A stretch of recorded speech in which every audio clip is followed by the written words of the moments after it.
James Russell's hands trembled as he surveyed the wreckage of the Federation exploration vessel. The harsh alien sun beat down on the uncharted planet's surface, illuminating the scattered debris and two lone survivors. His eyes darted to Juno, the Sele scientist whose scales glistened with an unnatural sheen. She paced restlessly, her reptilian features contorted in discomfort. "The distress beacon is beyond repair," James announced, his voice tight with tension. He ran a hand through his sweat-soaked hair, acutely aware of the gravity of their situation. Stranded on an unknown world in the Gamma Quadrant, their survival hinged on his next decisions. Juno's tail lashed back and forth as she helped James salvage supplies from the crash site. Her movements were erratic, her body temperature noticeably elevated. James recognized the signs from his xenobiology training. Juno was entering her species' mating season.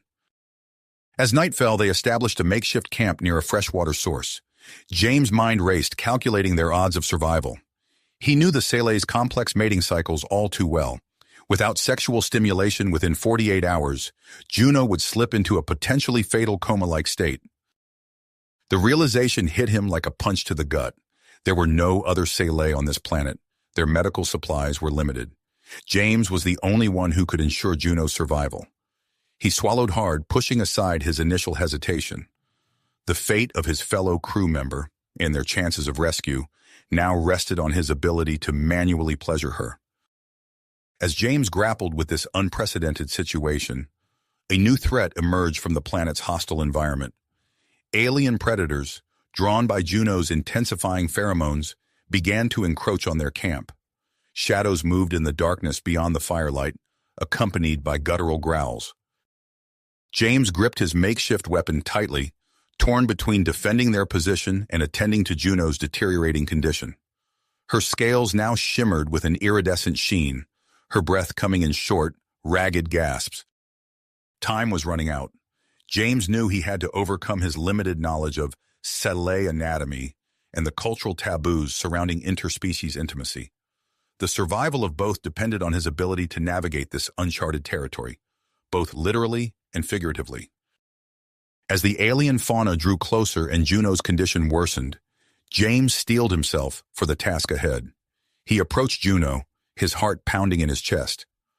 "I need to help you," he said, his voice barely above a whisper. "Will you let me?" Juno's reptilian eyes locked onto his, filled with a mix of desperation and trust. She nodded, her scales rippling with anticipation. With a deep breath, James reached out to Juno, pushing aside his own discomfort.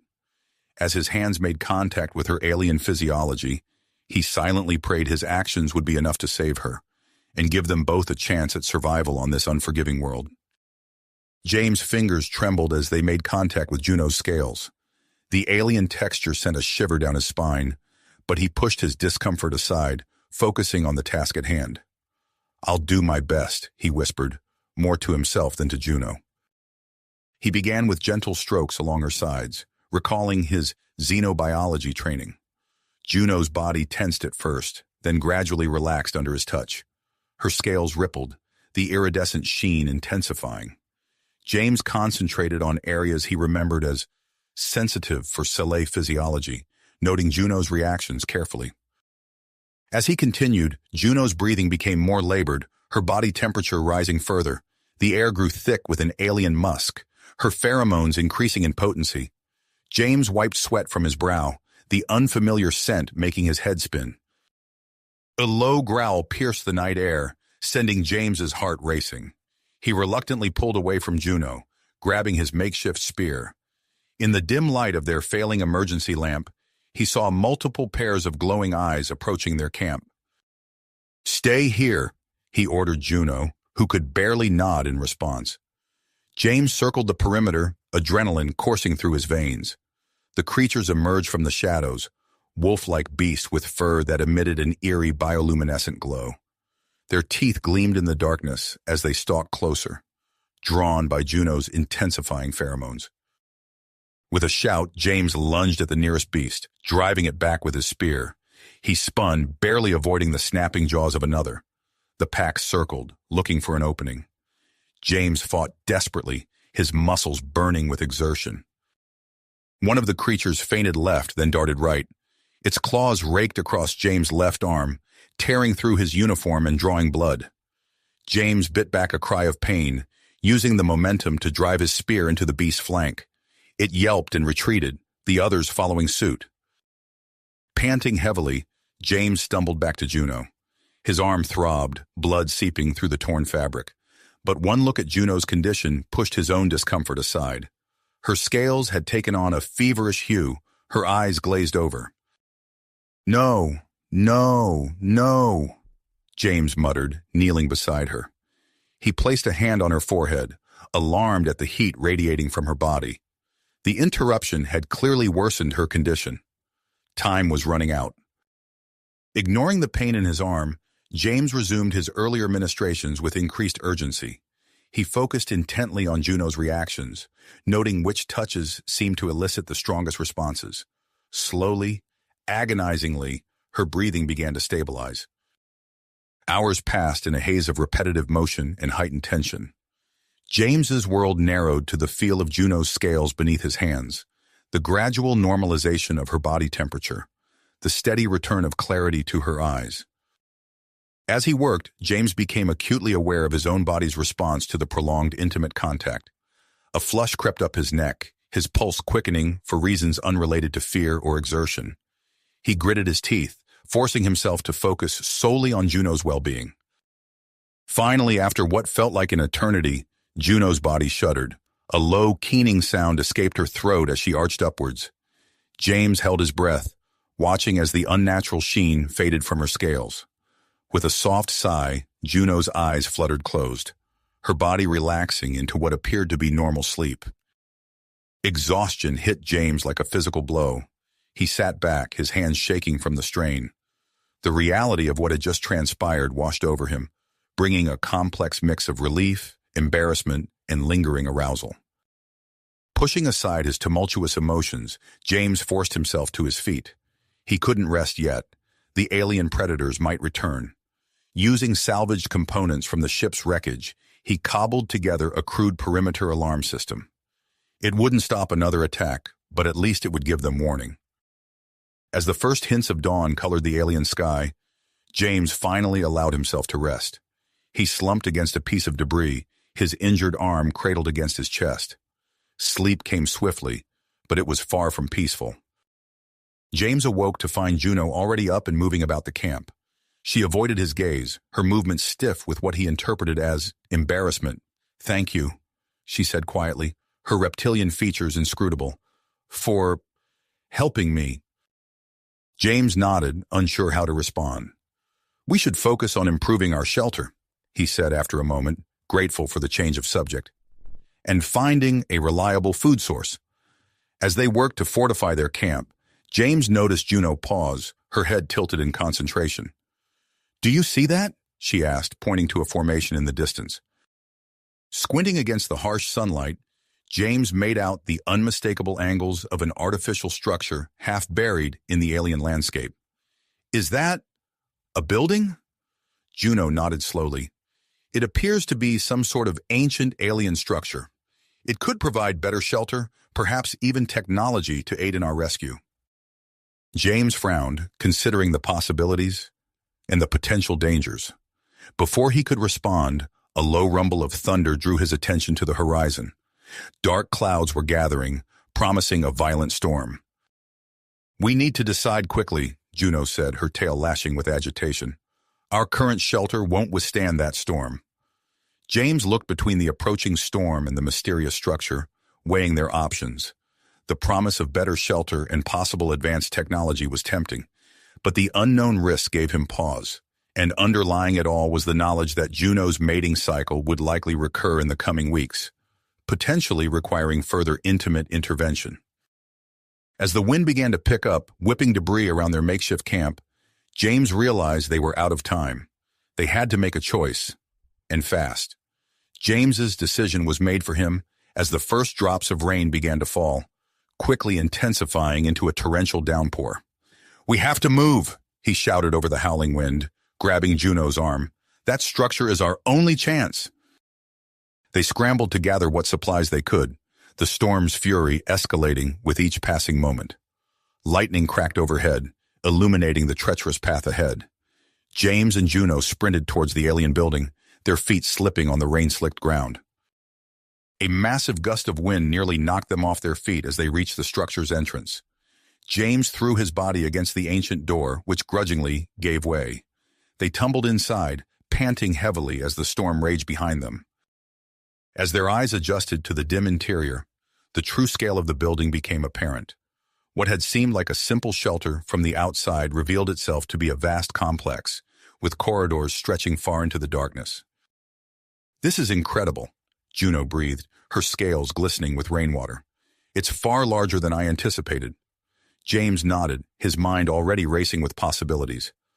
"Let's see if we can find anything useful. Stay close." They made their way cautiously through the winding passages, the walls adorned with unfamiliar symbols and patterns. After what felt like hours of exploration, they stumbled upon a room that made James's heart leap with excitement. "A control room!" he exclaimed, rushing towards the bank of alien consoles. His fingers hovered over the unfamiliar interface, hesitating for just a moment before plunging in.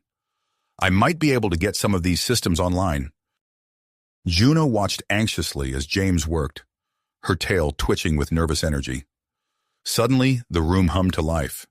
Holographic displays flickered into existence, bathing them in an eerie blue glow. "It's some kind of database," James muttered, his eyes darting across the streams of alien text. "Juno, can you make sense of this?" The Cele scientist moved closer, her eyes narrowing in concentration. It's a history," she said, her voice filled with awe. "This facility belonged to a race called the Zorthians. They abandoned this planet centuries ago due to environmental changes." Before they could delve deeper into the revelation, a piercing alarm shattered the air. Red lights began flashing throughout the complex, and the floor beneath their feet trembled.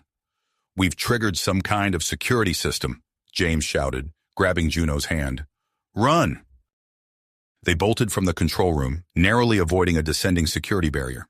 The corridor ahead was a gauntlet of dangers. Plasma beams crisscrossed their path, floor panels fell away to reveal bottomless pits, and robotic sentries emerged from hidden alcoves. James and Juno moved in perfect synchronization, their earlier awkwardness forgotten in the face of mortal peril. He boosted her over a charged force field, while she used her superior agility to disable a sentry that had James pinned down. As they paused to catch their breath in a momentary safe zone, James noticed Juno's scales taking on a familiar sheen. His stomach dropped as he realized the implications. "Juno, your cycle—" She cut him off with a sharp gesture. "I know, but we can't worry about that now. Look." Following her gaze, James saw a faint glow emanating from a lower level. "A power source," he breathed. "If we can reach it, we might be able to boost our distress signal." They pressed on, descending deeper into the facility. The defenses grew more cunning. Gravity shifted unpredictably, noxious gases filled entire chambers, and adaptive robotic guardians learned from each encounter. Just as they neared their goal, disaster struck. A malfunctioning gravity field sent them tumbling into a vast chamber. As James struggled to his feet, he froze at the sight before him. A sleek, cylindrical pod stood in the center of the room, its surface covered in pulsing lights. Inside, barely visible through the frosted glass, was a humanoid figure. "Is that a stasis pod?" Juno asked, her voice barely above a whisper. Before James could respond, the pod hissed open. A tall, lithe figure emerged, its skin a pale blue and its eyes solid black orbs. It regarded them with a mixture of confusion and hostility. "A Zorthian," James breathed, his knees going weak at the implications. The alien's gaze darted between them, its posture tense and ready for action. James raised his hand slowly, trying to project a non-threatening demeanor. "We mean you no harm," he said, hoping his universal translator was functioning correctly. "I'm James, and this is Juno. We're stranded on this planet and—" The Zorthian cut him off with a series of clicks and whistles. The translator struggled for a moment before spitting out, "I am Zeltor. Why have you awakened me? What has become of my people?" As James tried to formulate a response, Juno suddenly doubled over, a low hiss escaping her lips. Her scales were now fully iridescent, her body trembling with the effort of fighting her biological imperatives. Zeltor's eyes widened, its posture shifting from hostile to curious. "Your companion? She requires assistance?" James nodded grimly, acutely aware of the ticking clock that was Juno's condition. "Yes, but we also need to reach the power core. Our lives depend on it."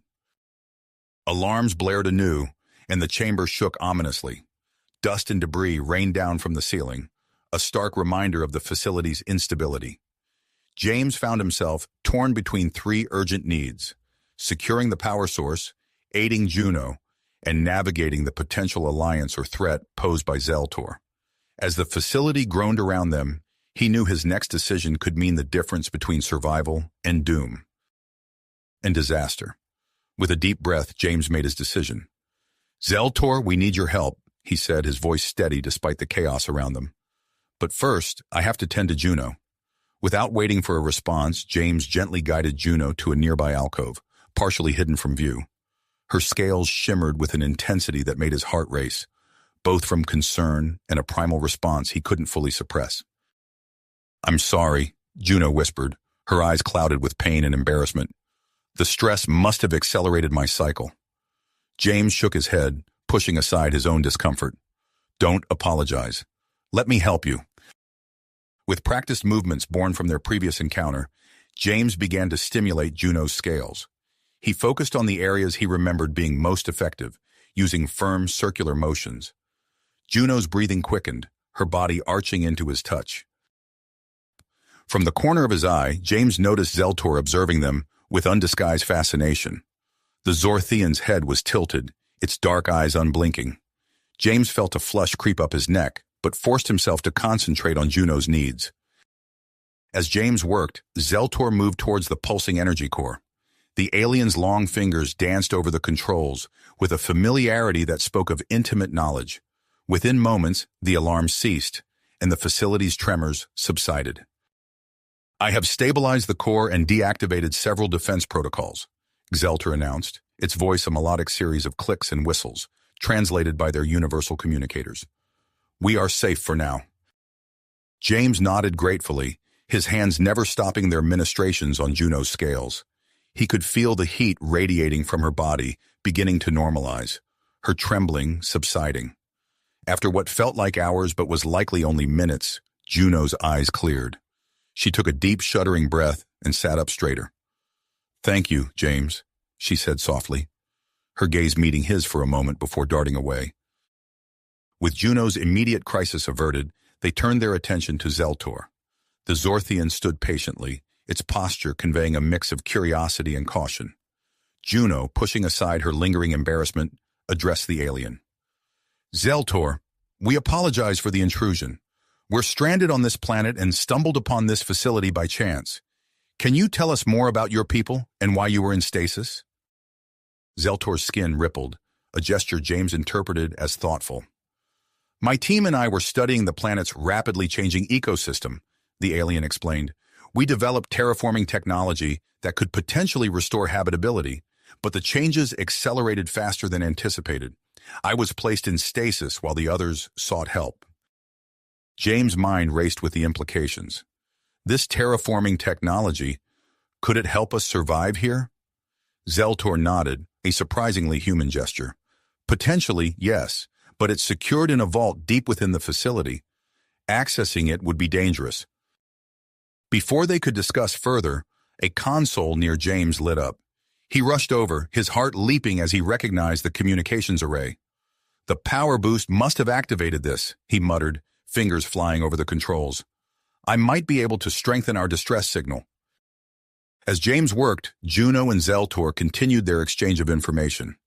James listened with half an ear, catching fragments about the planet's history and hints of other possible survival shelters.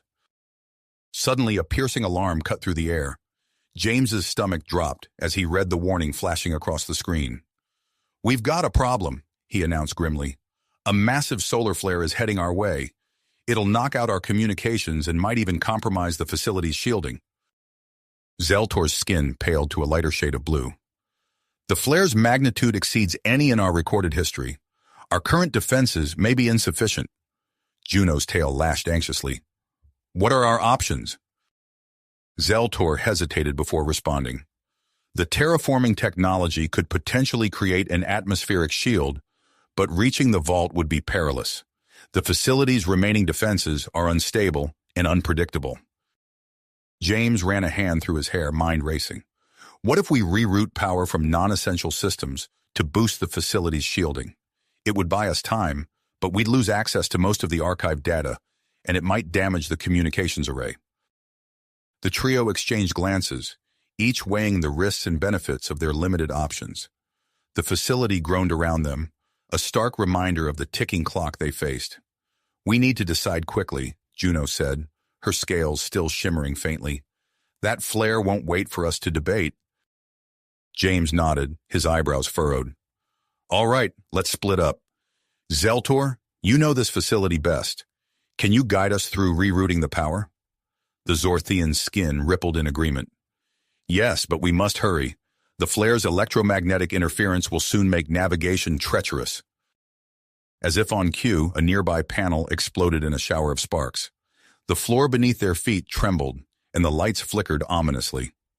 Juno, you're with me, James said, grabbing a makeshift toolkit from their salvage supplies. We'll handle the physical rerouting. Zeltor, monitor the systems and guide us remotely. They moved with urgent purpose, Zeltor's voice in their earpieces directing them through the labyrinthine facility. James and Juno worked in tandem, their earlier awkwardness forgotten in the face of crisis. They crawled through maintenance shafts, rewired junction boxes, and rerouted power conduits. As they worked, the facility's defenses grew increasingly erratic. Gravity shifted unpredictably, forcing them to magnetize their boots. Holographic barriers flickered in and out of existence, requiring split-second timing to navigate. We're almost there, Zeltor's voice crackled through their communicators. One more primary junction and we can initiate the shielding boost. James and Juno shared a determined look before plunging into the final stretch. The air crackled with building energy, their hair standing on end. They could feel the impending solar flare, like a physical presence bearing down on them. As they reached the last junction, a deafening roar filled the air. The facility shuddered violently, and James lost his footing. He slid towards a gaping chasm that had opened in the floor, scrabbling desperately for purchase on the smooth metal surface. Juno's hand shot out, grasping his wrist with surprising strength. For a heart-stopping moment, they both teetered on the edge of the abyss. Then, with a surge of effort, Juno hauled James to safety. Panting heavily, they clung to each other, the heat of Juno's scales seeping through James's torn uniform. There was no time for words of thanks or recovery. They turned as one to the final junction, hands moving in perfect synchronization to complete the power reroute. It's done, James gasped into his communicator. Zeltor, initiate the shield. A high-pitched whine filled the air as the facility's systems surged with redirected power. The walls around them vibrated, and a faint shimmer became visible through the few remaining viewports. Shield activated, Zeltor confirmed, its voice tight with tension. Now, we wait. James and Juno made their way back to the central chamber, their progress slowed by the facility's continued instability. As they entered, they saw Zeltor hunched over a console, its long fingers dancing across the controls. The flare will reach us in approximately 3 minutes, the Zorthian announced. Our enhanced shielding should protect us, but the next few moments will be critical. As the seconds ticked by, the air grew thick with tension. James found himself reaching for Juno's hand, their fingers intertwining. Her scales were cool now, but he could feel a slight tremor running through her body. The first waves of the solar flare struck with a blinding flash of light. The facility groaned under the assault, the shields visibly straining against the onslaught of cosmic energy. Consoles flickered and sparked, and the air itself seemed to vibrate with power. James, Juno, and Zeltor huddled together, their differences momentarily forgotten in the face of this overwhelming force of nature. As the flare's intensity peaked, James. The facility shuddered and creaked, threatening to tear itself apart. James tightened his grip on Juno's hand, his expression resolute as he watched the shield readings fluctuate wildly on the nearest console. As suddenly as it began, the onslaught ceased. The blinding light faded, leaving them blinking in the dimness of the emergency lighting. For a moment, there was only the sound of their ragged breathing and the hum of overtaxed machinery. We made it, Juno whispered, her scales slowly fading from their intense iridescence. Zeltor's fingers flew across the console. The shield held, but barely. We've lost power to multiple systems, and the radiation levels are... A piercing alarm cut through the air, drowning out the Zorthian's words. Red warning lights bathed the chamber in an eerie glow as a mechanical voice echoed through the facility. Warning, defense system malfunction detected. Nanobot containment breach in progress. Evacuate all personnel immediately. James's stomach dropped. Nanobots? What nanobots? Zeltor's skin paled to a sickly blue. The maintenance units, they must have been activated by the power surge and radiation. If they're malfunctioning... As if on cue, a section of the wall near them began to ripple and distort. Tiny silver specks swarmed over the metal, dissolving and reconstructing it before their eyes. We need to move, James barked, pulling Juno towards the exit. Zeltor, where can we go? The Zorthian hesitated for a split second before responding. There are deeper levels. Follow me. They raced through corridors that seemed to shift and warp around them, the swarm of nanobots always just a few steps behind. James could hear the buzz of the tiny machines, like a swarm of angry insects made of metal and madness. As they descended, the air grew cooler and staler. The nanobots seemed to slow their pursuit, perhaps limited by their programming to the upper levels. After what felt like hours of frantic flight, they emerged into a vast chamber unlike anything they had seen before. Banks of strange equipment lined the walls, pulsing with a soft blue light. Suspended animation pods, similar to the one that had held Zeltor, were arranged in neat rows, but it was the center of the room that drew their attention. A circular platform dominated the space, surrounded by holographic displays and what appeared to be biological sample containers. Juno gasped, her tail twitching in agitation. Those samples, some of them are Soleil, she exclaimed, moving closer to examine the containers. What were the Zorthians doing with them? Zeltor's skin rippled in what James was beginning to recognize as discomfort. We were studying various species, trying to understand how they might adapt to changing planetary conditions. Before James could press for more information, Juno doubled over with a hiss of pain. Her scales flared to life, shimmering with an intensity that seemed to outshine even the room's ambient glow. Juno! James rushed to her side, supporting her as she swayed. What's happening? It's my cycle, she gasped, her eyes wide with fear and confusion. But it's too soon. It shouldn't be happening again this quickly. Zeltor moved to one of the nearby consoles, its long fingers dancing over the controls. The solar flare? The radiation must have affected her biology. Let me scan her. James helped Juno onto a nearby examination table, his heart racing as he watched Zeltor operate the unfamiliar equipment. Holographic displays sprang to life, showing detailed readouts of Juno's physiology. Fascinating, Zeltor murmured, its dark eyes flicking between the displays. The radiation has triggered a mutation in her reproductive cycle. The symptoms are accelerating, becoming more frequent and intense. James felt a cold dread settle in his stomach. What does that mean for Juno? Zeltor's skin rippled in what might have been concern. If left untreated, it could potentially be life-threatening. The strain on her system... There has to be something we can do, James insisted, his mind racing. He looked around the lab, taking in the advanced medical equipment. What about a hormone treatment? Could we synthesize something to regulate her cycles? Zeltor considered for a moment, then nodded.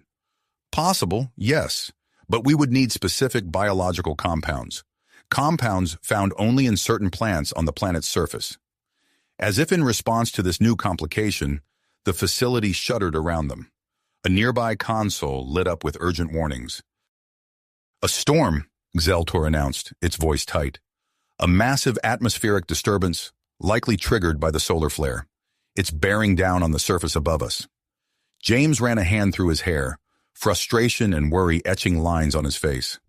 If that storm hits before we can get to the surface, it could destroy any evidence of our crash, Juno finished, her voice weak but determined. And our best chance of rescue. The trio exchanged grim looks, the weight of their situation pressing down on them. The facility groaned around them, a stark reminder of the ticking clock they faced. We need to make a decision, James said, his voice steady despite the turmoil in his mind. Do we try to secure our distress beacon, make a run for the surface to get those compounds for Juno? Or do we look for this terraforming vault you mentioned, Zeltor? Each option carried immense risk, and the consequences of their choice would ripple out far beyond this moment. As they stood there, poised on the knife's edge of decision, James felt the weight of leadership settle heavily on his shoulders.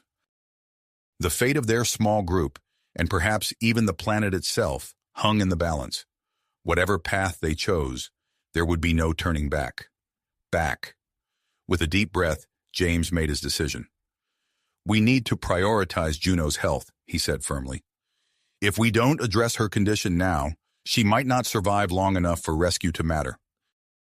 Zeltor nodded in agreement, its skin rippling with what seemed like relief. A wise choice. We must gather the biological compounds quickly. James helped Juno to her feet, supporting her as they made their way to the facility's exit. The journey to the surface was treacherous, with unstable corridors and malfunctioning systems threatening their progress at every turn. James led the way, his military training kicking in as he navigated the hazardous terrain. As they emerged from the facility, they were met with a landscape dramatically altered by the solar flare and ensuing storm. The once familiar terrain was now alien and hostile. Bizarre rock formations jutted from the ground, their surfaces still glowing with residual heat. The sky churned with ominous, electrically charged clouds. The plants we need should be in that direction, Zeltor indicated, pointing towards a distant ridge. But we must hurry. The storm is intensifying. They set off across the transformed landscape, James constantly scanning for threats. Juno's condition deteriorated rapidly as they traveled. Her scales flashed erratically, and she stumbled more frequently. James, she gasped, her voice strained. I can't. Understanding immediately, James guided her to a relatively sheltered spot behind a large boulder. It's okay, Juno. I've got you. As James provided the necessary stimulation to ease Juno's symptoms, Zeltor watched with undisguised fascination. The Zorthian's fingers twitched, as if longing to take notes.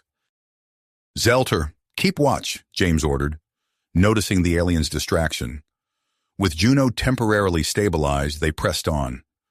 The frequency of these intimate moments increased, causing a palpable tension within the group. James felt a growing connection to Juno, while Zeltor's scientific curiosity seemed to war with a sense of exclusion. Finally, they crested a hill and spotted a grove of strange, pulsating plants nestled in a shallow valley. Their relief was short-lived, however, as they also noticed the pack of creatures prowling around the grove. Are those native to this planet? James asked, eyeing the beast warily. Zeltor's skin paled. No, they appear to be a mutated form of a local herbivore. The solar radiation must have affected them. The creatures were grotesque parodies of their original forms. Extra limbs sprouted from their bodies at odd angles, and their eyes glowed with an unnatural light. Sharp, newly formed claws dug into the earth as they paced. James quickly assessed the situation. We need a distraction. I'll draw them away while you two gather the samples. Before Juno could protest, James was already moving. He gathered loose rocks and pieces of debris, fashioning crude projectiles. With practiced aim, he began pelting the mutated beasts, drawing their attention. As the pack turned towards James, Juno and Zeltor darted towards the grove. They worked quickly, harvesting the necessary parts of the plants as James led the creatures on a dangerous chase through the rocky terrain. Just as Juno secured the last sample, a piercing howl split the air. One of the mutants had broken away from the pack, circling back towards her.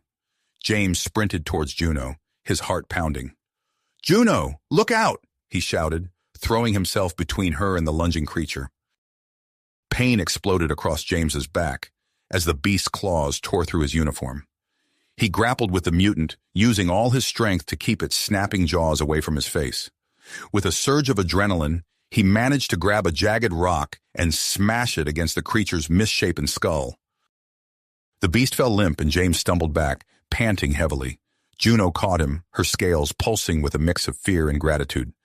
"James, you're hurt," she said, her voice thick with emotion. "I'll be fine," he assured her, though the pain was intense. "We need to move. The others won't be far behind." They retreated hastily, the sound of the enraged pack spurring them on. The storm was worsening, bolts of energy arcing across the sky and striking the ground around them. They barely made it back to the facility entrance before the full fury of the tempest was unleashed. In the relative safety of the underground complex, they made their way to the lab. Zeltor and Juno immediately set to work synthesizing the hormone treatment, while James jury-rigged equipment to speed up the process, ignoring the burning pain across his back. "It's ready," Zeltor announced after what felt like hours of tense work. "But there's only enough for one dose." James took the syringe, preparing to administer it to Juno, but Zeltor held up a hand, its skin rippling with an unreadable emotion. "Wait, there's something you need to know," the Zorthian said gravely. "This treatment, it will permanently alter Juno's biology. It may make her compatible with human physiology, but she will no longer be able to reproduce with her own species." The implications of this revelation hung heavily in the air. Juno's eyes widened, her scales shifting through a kaleidoscope of colors as she processed the information. James lowered the syringe, his hand shaking slightly. "Juno, this has to be your decision. I can't make this choice for you." As Juno grappled with the life-altering decision before her, a new alarm blared through the facility. Zeltor rushed to a nearby console, its long fingers flying over the controls. "A spacecraft!" the Zorthian announced, its voice tinged with excitement and urgency. "It matches Federation frequencies, but it will pass by the planet within hours. We need to boost our distress signal now if we want any chance of rescue." James, Juno, and Zeltor exchanged looks of disbelief and conflict. The syringe in James' hand seemed to grow heavier as the weight of their situation pressed down on them. They had mere moments to decide: focus on enhancing the distress signal to ensure rescue, or prioritize Juno's treatment, forever altering her future. As if to complicate matters further, the facility shuddered ominously. Warning lights flashed on nearby panels, indicating the nanobot's continued reconstruction of the upper levels and the strain on the building's structural integrity. "We need to make a decision," James said, his voice tight with the pressure of their predicament. "And we need to make it now. Now." As the words left James's mouth, the facility shuddered violently. Warning lights flashed across the control panels, bathing the room in an eerie red glow. James's mind raced, weighing their options against the rapidly deteriorating situation. "We need to split up," he said decisively. "Zeltor, focus on boosting the distress signal. That Federation spacecraft is our best chance of rescue. Juno and I will handle her treatment." Zeltor's skin rippled in acknowledgement as it moved swiftly to the communication array. James turned to Juno, who was leaning heavily against a nearby console, her scales flickering weakly. "Juno," James said softly, holding up the syringe. "This is your choice, but we need to act fast." Juno's eyes met his, a whirlwind of emotions swirling in their depths. After a moment of hesitation, she nodded. "Do it," she whispered. James carefully administered the injection, his heart pounding as the pale blue liquid disappeared into Juno's arm. For a moment, nothing happened. Then Juno gasped, her body going rigid. "Juno!" James caught her as she stumbled, guiding her to a nearby examination table. Her scales began to shift rapidly, cycling through a dizzying array of colors. James grabbed a nearby medical scanner, his eyes darting between the readouts and Juno's convulsing form. Across the room, Zeltor worked feverishly at the communication console. "The nanobot activity is interfering with the signal," the Zorthian reported, its long fingers dancing across the controls. "I'm attempting to reroute power from non-essential systems." James nodded absently, his attention focused on Juno. Her body temperature was spiking, far beyond what should be survivable for her species. Yet as he watched, her physiology began to shift. Her scales softened, taking on a more skin-like texture. Her internal temperature, while still elevated, started to stabilize at a level closer to human norms. "It's working," James breathed, relief washing over him. He placed a hand on Juno's arm, marveling at the change in texture. Her eyes fluttered open, meeting his with a new intensity that made his breath catch. The moment was shattered by a deafening crack. The floor beneath them buckled, and a chasm opened between James and Juno, and the far side of the room where Zeltor stood. "The structural integrity is failing," Zeltor shouted over the groaning of stressed metal. "The nanobot's reconstruction efforts are destabilizing the lower levels." James helped Juno to her feet, steadying her as she swayed. "We need to get to the upper levels," he said. "Zeltor, can you make it to the emergency stairwell?" The Zorthian nodded, already moving. "I'll continue working on the signal from there. Hurry!" As Zeltor disappeared from view, James turned to Juno. "Can you walk?" Juno took a tentative step, then another. I think so," she said, her voice stronger than before. "Everything feels different, sharper, somehow." James nodded, his mind already racing ahead to their next move. He spotted a control panel for the facility's nanobot systems and rushed over to it. "I have an idea," he muttered, fingers flying over the interface. "If I can reprogram these nanobots to reinforce our path." After a tense moment, a swarm of tiny machines flowed from a nearby vent, spreading out along the walls and floor. The metal visibly strengthened, creating a stable path through the crumbling facility. "Let's move," James said, taking Juno's hand. They set off at a brisk pace, navigating through corridors that seemed to shift and warp around them. Pockets of altered gravity made their progress challenging, forcing them to cling to walls or leap across suddenly yawning gaps. As they rounded a corner, James skidded to a halt. Before them stood a massive vault door, partially open.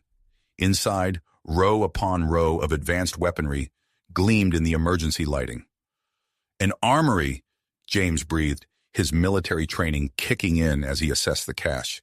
"This technology, it's far beyond anything the Federation has." Juno peered inside, her newly enhanced vision picking out details James couldn't see.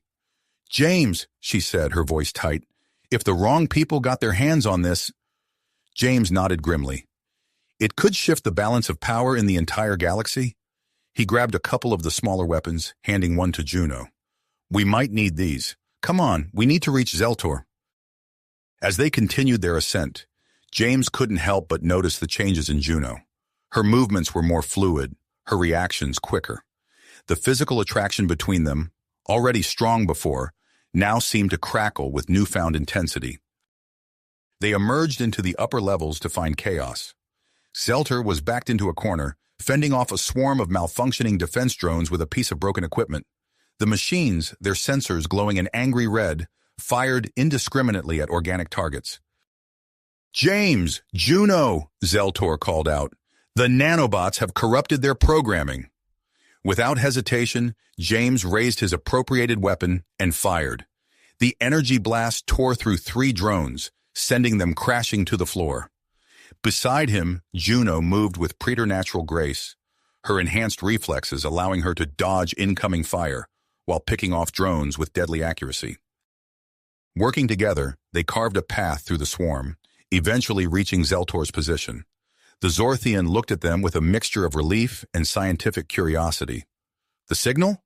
James asked as he took down another drone. Zeltor's skin rippled in frustration.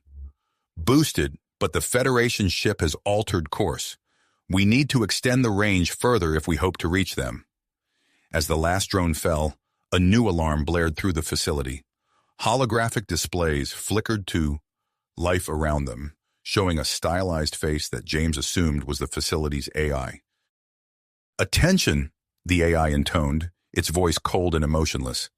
"Contaminant life forms detected, initiating planetary cleansing protocols." James, Juno, and Zeltor exchanged looks of horror as the implications sank in. They had survived the crash, the solar flare, Juno's transformation, and the drone attack. Now they faced a new threat, an ancient AI determined to wipe them, and possibly all life on the planet, from existence. As the facility rumbled ominously around them, James gripped his weapon tighter. They needed to override the AI, maintain their distress signal, and somehow survive long enough for rescue to arrive. And lurking in the back of his mind was the knowledge of the Zorthian armory and the encrypted data in Zeltor's stasis pod. Secrets that could reshape the galaxy if they ever got off this planet. The AI's face flickered on the screen surrounding them, its eyes seeming to focus on the trio with malevolent intent. James took a deep breath, readying himself for whatever came next. Their ordeal, it seemed, was a long way to go from being over. The AI's cold synthetic voice echoed through the facility, sending chills down James's spine. Planetary cleansing protocols activated. Elimination of contaminant life forms will commence in T-5 minutes. James exchanged a grim look with Juno and Zeltor. We need to move. Now! They sprinted down the corridor, the facility's walls trembling around them. As they rounded a corner, a shimmering energy barrier sprang to life, blocking their path. Damn it! James skidded to a halt, his mind racing. He spotted a nearby control panel and rushed over, prying off the cover with his borrowed weapon. Juno, watch our backs. Zeltor, I need your expertise here. As James worked to bypass the barrier, a hissing sound filled the air. Green gas began seeping from vents in the ceiling. Toxic gas! Zeltor's skin rippled in alarm. We have approximately 30 seconds before it reaches lethal concentrations. James's fingers flew over the exposed circuitry, sweat beading on his forehead. Come on, he muttered.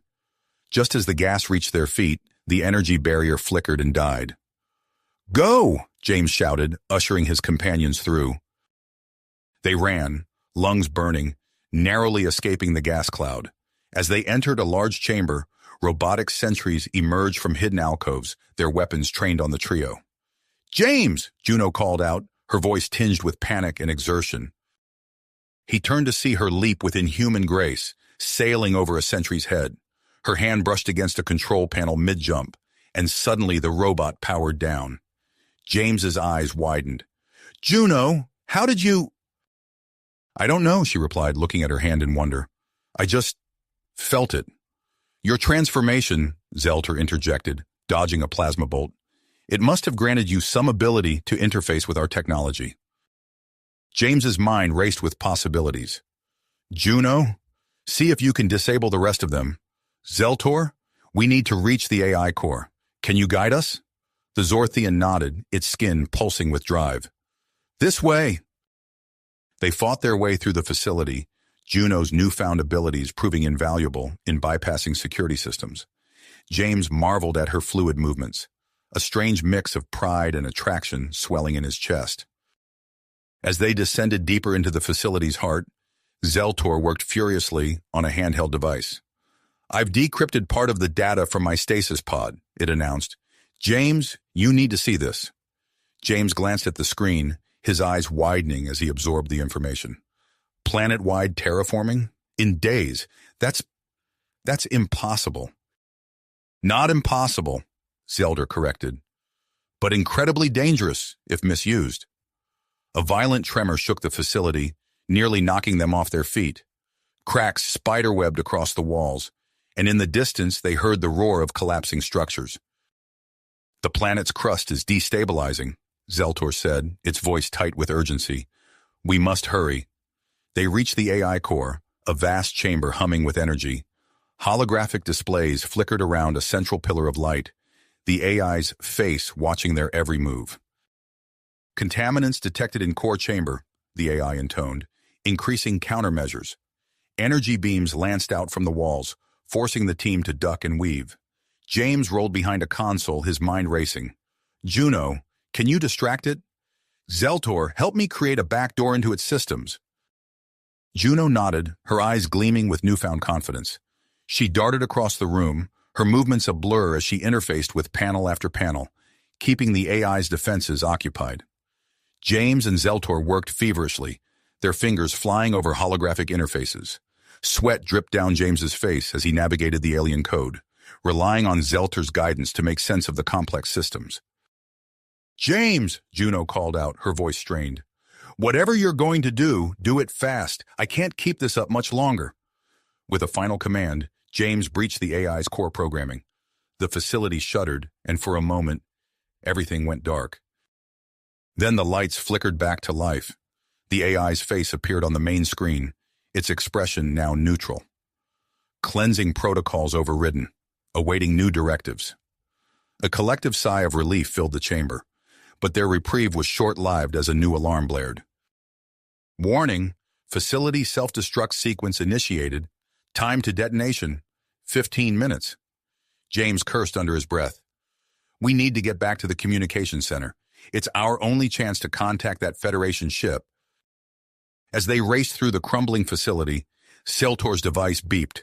"James, I've detected life signs. Other Zorthians in stasis." They skidded to a halt before a hidden chamber. Inside, several stasis pods glowed with a soft blue light. "We can't just leave them," Juno said, her eyes meeting James's. James hesitated, weighing the risks. The knowledge these scientists possessed could be crucial, but awakening them could complicate their already desperate situation. Another violent tremor shook the facility, making the decision for him. "Wake them up," he ordered. "We'll need all the help we can get." As Zeltor worked to revive its fellow Zorthians, James turned to Juno. The intensity of her gaze made his heart skip a beat.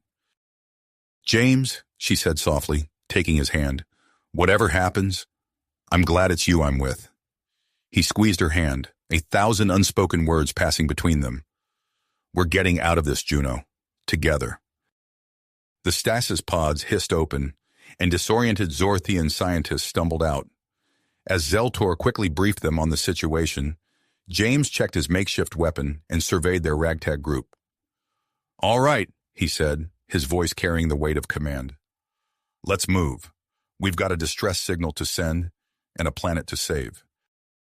With the clock ticking down and the facility crumbling around them, they raced towards the communication center, each step bringing them closer to either salvation or destruction.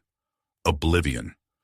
The weight of their situation pressed down on James as he led the group through the maze of corridors, each step bringing them closer to their only chance at survival. As they neared the communication center, Zeltor's device emitted a series of urgent beeps. The Zorthian's skin rippled with excitement as it examined the readout. "James," Zeltor called out, its voice tinged with a mix of awe and trepidation. "I've detected an energy signature unlike anything I've ever seen. It's the terraforming technology we were working on before our stasis." James skidded to a halt, his mind racing. "Terraforming? Can it help us?" Zeltor's skin pulsed rapidly. "Theoretically, yes. It could stabilize the planet's crust, but the risks are immense. We never had a chance to test it on a planetary scale." The facility shuddered violently, reminding them of their dwindling time. James looked at the faces of his companions, Juno, Zeltor, and the newly awakened Zorthian scientists. He saw fear, hope, and trust reflected in their eyes. Making a split-second decision, James nodded firmly. "We're out of options. Let's do it." They sprinted to the terraforming control room, narrowly avoiding falling debris. Inside, they found a massive array of alien technology, pulsing with latent energy. "Quickly," James ordered, "get it online." Zeltor and the other Zorthians moved with practiced efficiency, their tentacle-like appendages flying over the controls. Juno stood by James, her enhanced senses taking in every detail of the alien machinery. As the device hummed to life, a holographic display of the planet materialized above them. James watched in awe as a wave of energy radiated from their location, spreading across the surface. Suddenly, the ground beneath them heaved violently. The walls groaned, and chunks of ceiling crashed down around them. "It's working!" Zeltor shouted over the din. "The device is interacting with the planet's core." James grabbed Juno's hand, steadying her as they navigated through the chaos. "We need to get to higher ground," he yelled. They fought their way through collapsing corridors, the facility crumbling around them. As they emerged onto an observation deck, the sight before them took their breath away. The landscape was transforming. Massive crystal formations erupted from the ground, reaching towards the sky. The air shimmered with strange, iridescent particles, and the color of the atmosphere itself began to shift. "My God," Juno whispered, her enhanced vision capturing details invisible to the others. For several tense minutes, the planet seemed to tear itself apart. Then gradually, the tremors began to subside. The crystal growth slowed, and the atmosphere settled into a new, alien hue. James let out a breath he didn't realize he'd been holding. "We did it. We actually did it." But their relief was short-lived. Zeltor's device beeped urgently once more. "James," the Zorthian said, its voice tight with concern, "the terraforming process isn't stopping. It's accelerating beyond our control." As if to punctuate Zeltor's words, a new crystal formation burst from the ground nearby, nearly impaling one of the Zorthian scientists. "The atmospheric composition is changing rapidly," another scientist reported, its skin flashing with alarm patterns. "If this continues, the planet will become uninhabitable for our current biological makeup in a matter of hours." James's mind raced. They'd avoided immediate destruction, but now faced a new, equally deadly threat. He turned to Juno, seeing the purpose in her eyes that mirrored his own. "We need to get back to the communications center," he said. "It's our only chance to contact the Federation ship and get off this rock." As they made their way through the transformed facility, James noticed the effects of the altered atmosphere. His movements felt sluggish, and strange patterns danced at the edges of his vision. They burst into the communications center, only to find it in disarray. Cables sparked from damaged consoles, and the main display flickered erratically. "Can we send a message?" James asked, hope fading as he surveyed the destruction. Juno moved to a partially functioning console, her fingers dancing over the alien interface with newfound expertise. After a tense moment, she shook her head. "We can receive but not transmit. The terraforming process must have damaged the long-range antenna array." As if on cue, the console crackled to life. A voice, distorted but recognizable as Federation standard, filled the room. "Multiple ships detected. Massive energy signature. Secure the technology at all costs." James and Juno exchanged alarmed glances. The implications were clear. They weren't just facing a rescue mission, but a potential interstellar conflict over the Zorthian terraforming technology. "We can't let this fall into the wrong hands," James said, his voice grim. "The consequences for the galaxy could be catastrophic." He turned to the group, his decision made. "We need to destroy the terraforming device and all data related to it. It's the only way to prevent a galactic arms race." Zeltor's skin rippled with distress.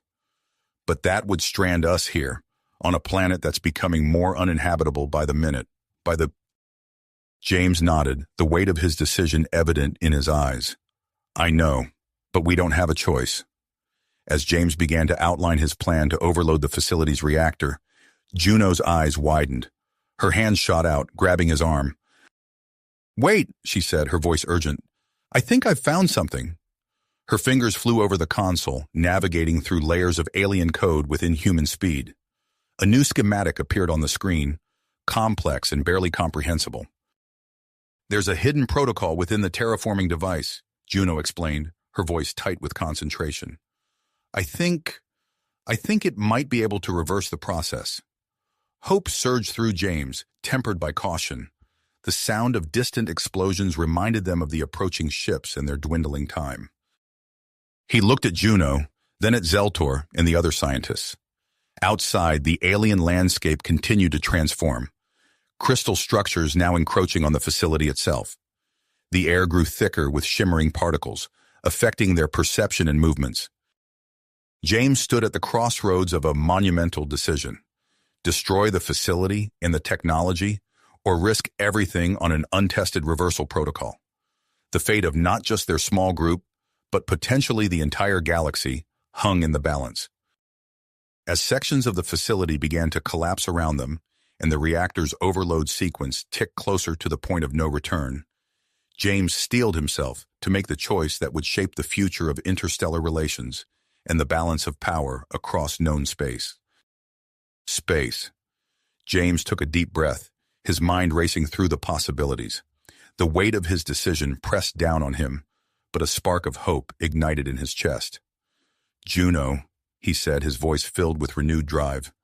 Start the reversal protocol.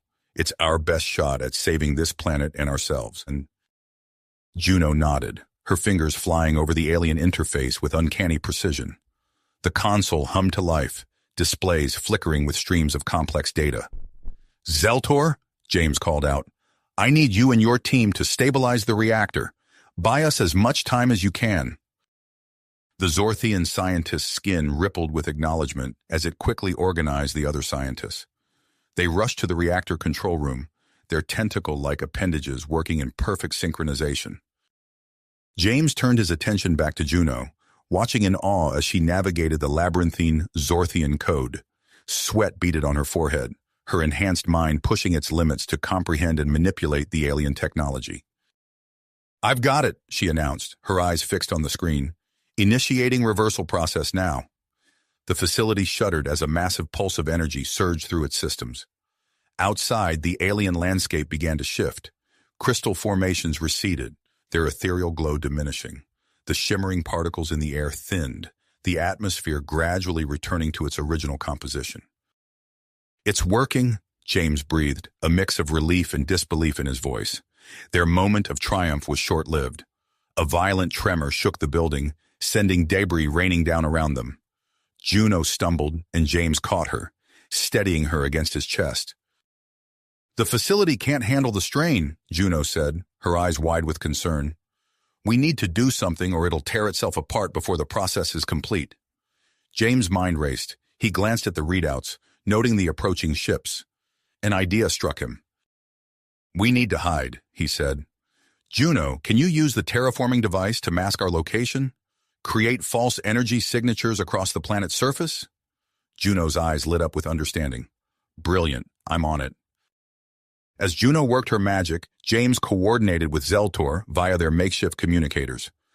The Zorthian's voice crackled through, strained but determined. Reactor, stable for now, Zeltor reported, but not for long.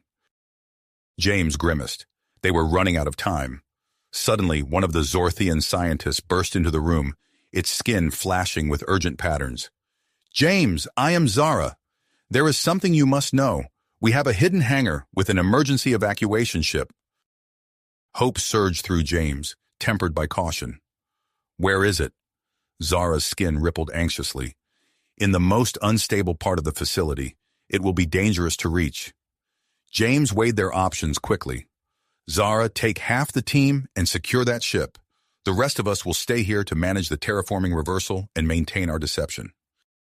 As Zara's team departed, James returned his focus to their immediate challenges. The facility groaned around them, entire sections beginning to collapse.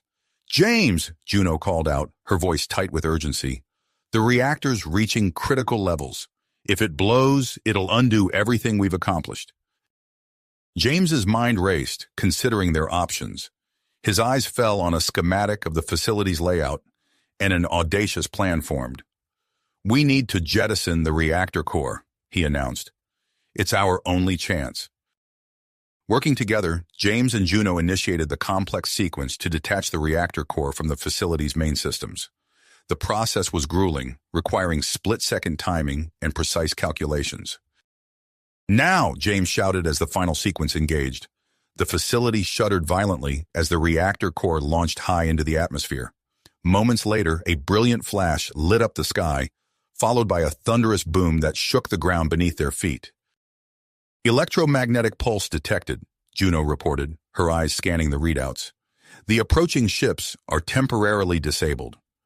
James allowed himself a brief moment of relief before refocusing on their next challenge. We need to get to that hangar. Now. They raced through the crumbling facility, navigating collapsing corridors and failing gravity systems. Juno's enhanced abilities proved invaluable, allowing her to clear obstacles and guide them through the chaos. As they neared the hangar, the sound of weapons fire echoed through the corridors. James motioned for the group to take cover as they approached the entrance. Inside, they found Zara and her team engaged in a fierce firefight with a group of mercenaries. The evacuation ship sat tantalizingly close, its sleek form a stark contrast to the destruction around it. James quickly assessed the situation. his military training kicking in. He caught Juno's eye and nodded towards a stack of crates near the mercenaries' position. Understanding immediately, Juno used her enhanced strength to topple the crates, momentarily distracting the attackers. Seizing the opportunity, James led a charge towards the ship. Zeltor, using its knowledge of Zorthian tech, managed to override the ship's security systems, granting them access. In the ensuing struggle, a stray energy blast caught James in the side. He stumbled, pain searing through him, but pressed on. With a final push, they secured the vessel, forcing the mercenaries to retreat. As James limped into the pilot's seat, the facility around them began its final, catastrophic collapse. Warning klaxons blared, and the hangar doors started to buckle. "Hold on!" James shouted, his hands flying over the unfamiliar controls. The ship hummed to life, its advanced Zorthian technology responding to his touch. With a roar of engines, they blasted out of the hangar, emerging into a scene of utter chaos. The sky was filled with ships of various factions, all converging on their position. James gritted his teeth against the pain in his side, focusing all his concentration on piloting their small craft through the deadly obstacle course of debris and enemy fire. Juno sat beside him, her enhanced senses providing crucial support as they weaved through the maelstrom. As they broke through the planet's atmosphere, James allowed himself a moment to glance at Juno. Their eyes met, a silent understanding passing between them. They had survived impossible odds, but their journey was far from finished. Setting a course for the outer reaches of the star system, James steeled himself for the challenges ahead. With a diverse crew depending on him, vital Zorthian technology to protect, and unknown threats lurking in the vastness of space, he knew their adventure was only beginning. The small ship accelerated, leaving the transformed planet behind and hurtling towards an uncertain future among the stars. Stars. As they accelerated away from the planet, James's momentary relief was shattered by a series of alarms blaring through the ship's cockpit. "What now?" he growled, scanning the instrument panels. Juno's fingers danced over the alien controls, her enhanced mind rapidly processing the information. "The cloaking system is offline. We took more damage during our escape than we realized." James's stomach dropped as he saw multiple signals converging on their position.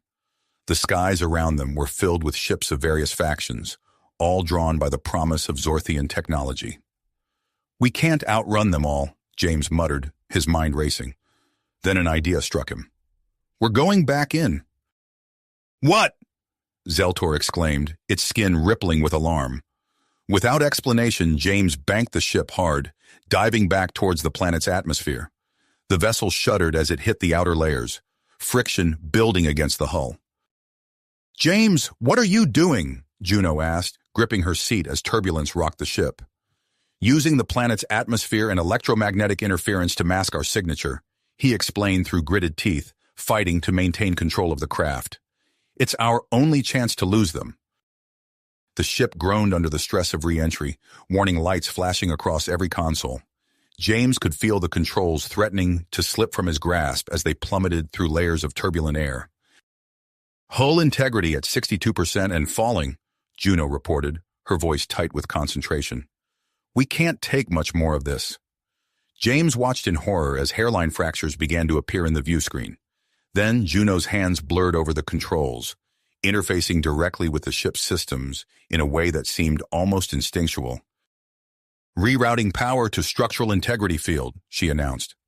The creaking of the hull subsided, and the fractures in the view screen stabilized. As they emerged from the worst of the turbulence, James spotted a massive canyon system stretching across the landscape below. "There," he said, angling the ship towards the natural formation. "We can lose them in there." The ship screamed through the air as James pushed it to its limits, weaving between towering rock formations and through narrow passages. Behind them, explosions lit up the canyon as their pursuers tried to flush them out with indiscriminate bombing. "Zeltor," James called over his shoulder, "how's that cloaking device coming?" The Zorthian scientist's appendages worked furiously over an open panel. "Progress is slow.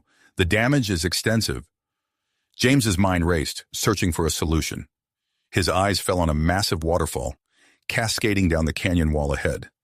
an idea formed, as brilliant as it was dangerous. "Juno, what's the composition of that water?" he asked, already angling the ship towards the torrent. Her eyes widened as she read the sensor data. "High mineral content, significant electromagnetic properties. James, you can't be serious." "It's our only shot," he replied, pushing the engines to their limit.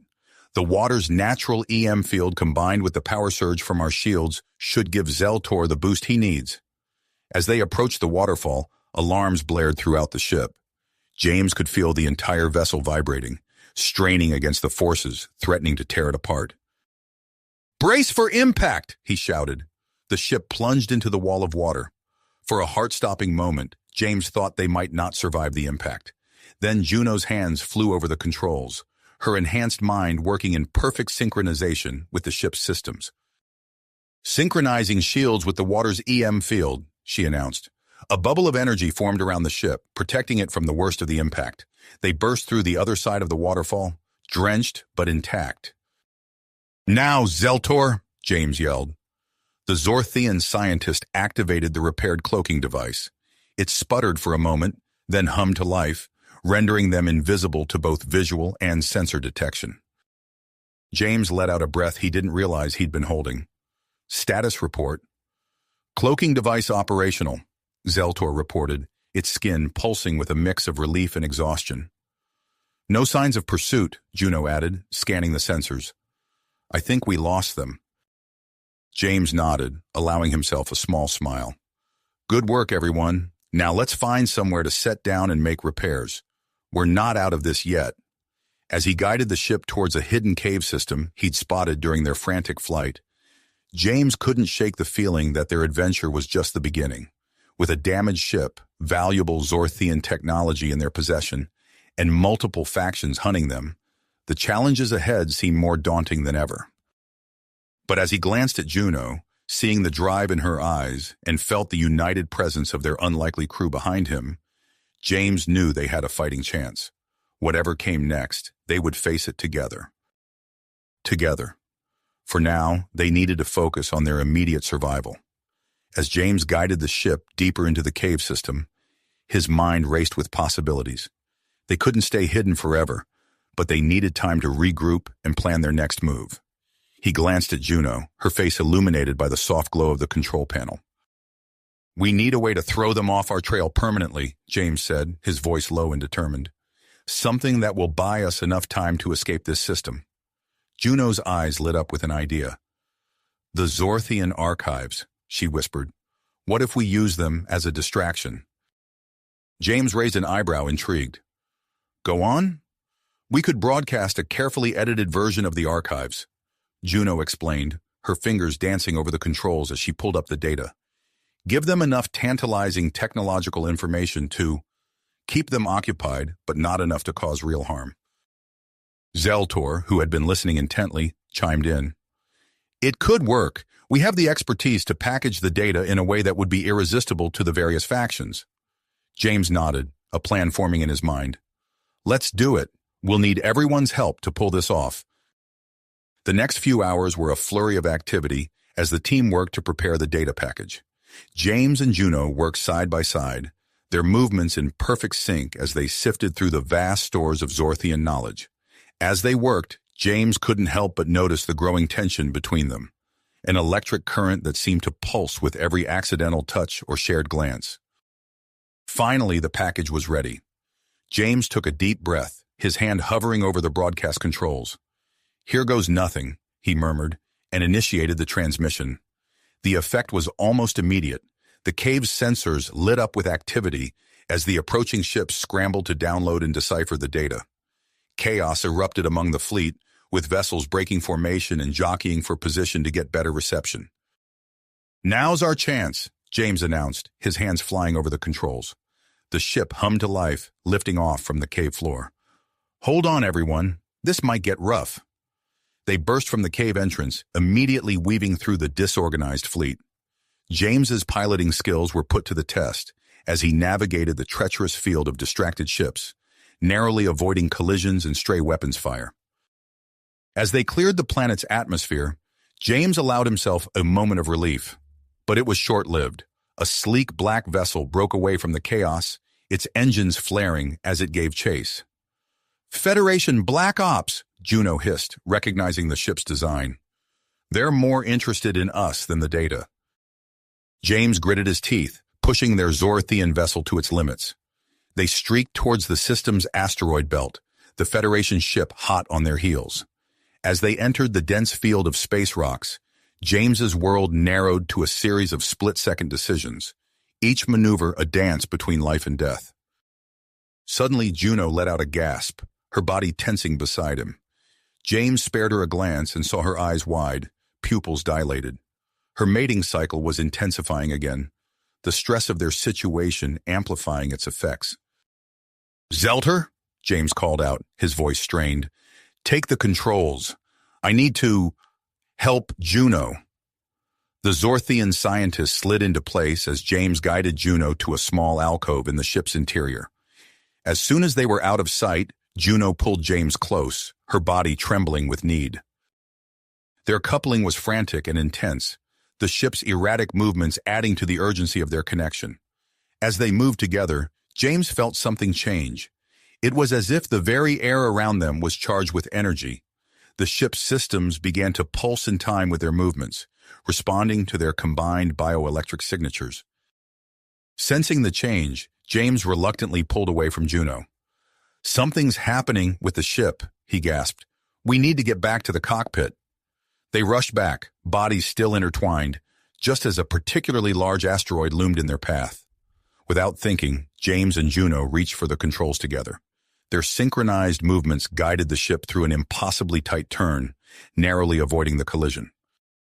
As they continued to pilot together, James marveled at their newfound precision. The ship responded to their slightest touch, moving with an agility that seemed impossible for a vessel its size. Behind them, the Federation ship struggled to keep up, unable to match their incredible maneuvers. With a final burst of speed, they broke free of the asteroid field, leaving their pursuer far behind. James set a course for a nearby uninhabited planet, his body still humming with the residual energy of their connection. As they began their descent, the ship's systems suddenly flickered and died. "Brace for impact!" James shouted, fighting with the unresponsive controls. Using every ounce of his piloting skill, he managed to guide the powerless vessel into a controlled fall, aiming for a clearing in the lush alien forest below. The landing was rough, but they survived. As the dust settled, James looked around at his battered but alive crew. They had escaped in a seemingly impossible way, but as he met Juno's eyes, he knew their journey was nowhere near the end. This strange new world would bring challenges of its own, and perhaps, if they were lucky, a chance to build something new. You have reached the end of the story. If you enjoyed this story and want to support us, please leave a like and subscribe to our channel, and for every comment that says 88, I will heart every single one of them. Thank you for your time.